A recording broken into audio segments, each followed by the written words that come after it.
The subsequent October Revolution, followed by a further military defeat, brought the Russians to terms with the Central Powers via the Treaty of Brest-Litovsk, which granted the Germans a significant victory and resulted in Russia exiting the war and breaking ties with the Allied powers.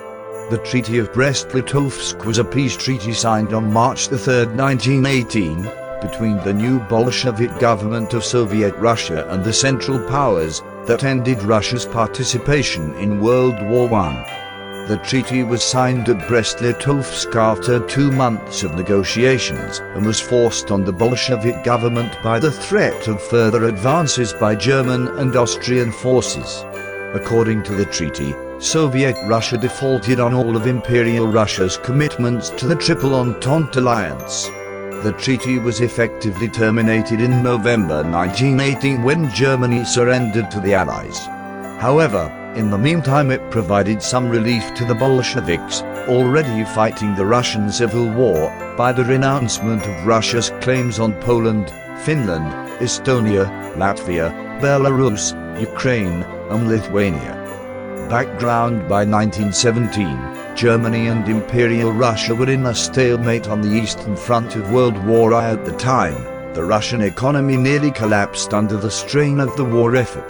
The large numbers of war casualties and persistent food shortages in the major urban centers brought about civil unrest, known as the February Revolution, that forced Tsar Nicholas II to abdicate. The Russian provisional government that replaced the Tsar decided to continue the war on the Entente side.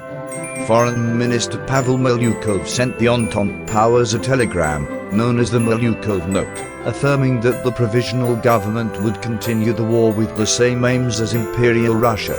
The pro-war provisional government was opposed by the self-proclaimed Petrograd Soviet of Workers and Soldiers deputies, dominated by leftist parties. Its Order No. 1 called for an overriding mandate to soldier committees rather than army officers. The Soviets started to form its own paramilitary power, the Red Guards, in March 1917. The position of the provisional government led the Germans to offer support to the Russian opposition, the Communist Party in particular, who were proponents of Russia's withdrawal from the war. In April 1917, Germany allowed Bolshevik leader Vladimir Lenin to return to Russia from his exile in Switzerland and offered him financial help. Upon his arrival in Petrograd, Lenin proclaimed his April theses, which included a call to turn all political power over to workers and soldiers Soviets and an immediate withdrawal of Russia from the war. Throughout 1917, Bolsheviks spread defeatist and revolutionary propaganda calling for the overthrow of the provisional government and an end to the war.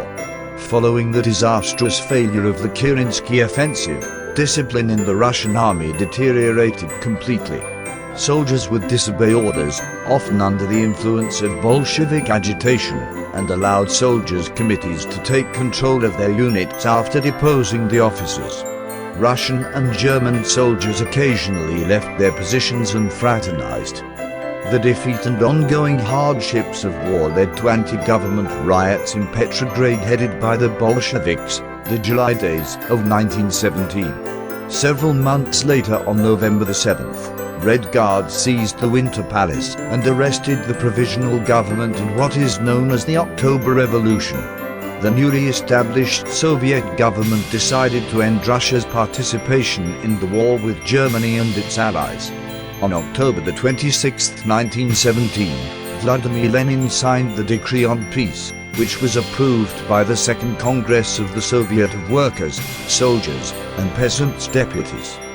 The decree called upon all the belligerent nations and their governments to start immediate negotiations for peace and proposed an immediate withdrawal of Russia from World War I. Leon Trotsky was appointed Commissar of Foreign Affairs in the new Bolshevik government.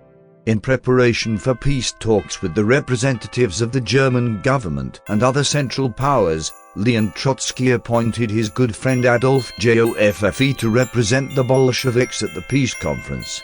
Terms of the treaty and its effects: on December 15, 1917, an armistice between Soviet Russia and the Central Powers was concluded and fighting stopped.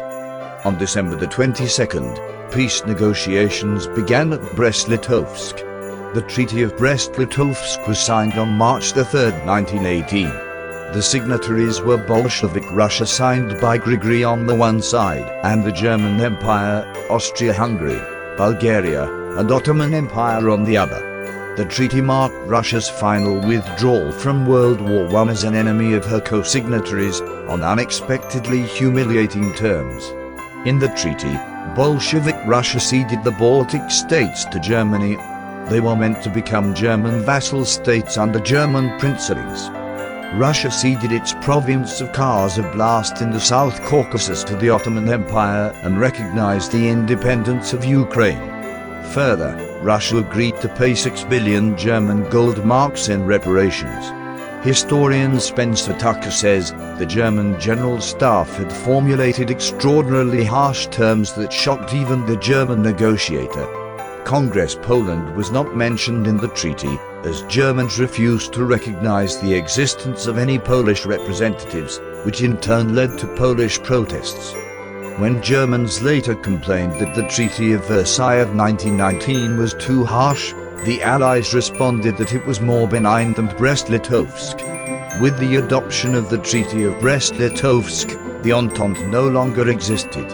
Despite this enormous apparent German success, the manpower required for German occupation of former Russian territory may have contributed to the failure of the Spring Offensive, and secured relatively little food or other material for the Central Powers' war effort.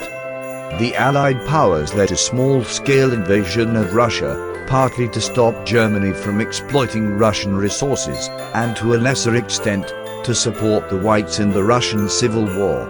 Allied troops landed in Arkhangelsk and in Vladivostok as part of the North Russia intervention. The Treaty of Brest-Litovsk lasted just over 8 months. Germany renounced the treaty and broke diplomatic relations with Soviet Russia on November the 5th. The Ottoman Empire broke the treaty after just 2 months by invading the newly created First Republic of Armenia in May 1918. In the armistice of November the 11th, 1918, that ended World War I, one of the first conditions was the complete abrogation of the Brest-Litovsk Treaty. Following the German capitulation, the Bolshevik legislature annulled the treaty on November the 13th, 1918. In the year after the armistice, the German army withdrew its occupying forces from the land gained in Brest-Litovsk, leaving behind a power vacuum that various forces subsequently attempted to fill. In the Treaty of Chilhov, concluded in April 1922, Germany accepted the treaty's nullification, and the two powers agreed to abandon all war-related territorial and financial claims against each other. Immediately after the signing of the treaty, Lenin moved the Soviet-Russian government from Petrograd to Moscow. The fate of the region and the location of the eventual western border of the Soviet Union was settled in violent and chaotic struggles over the course of the next 3.5 years.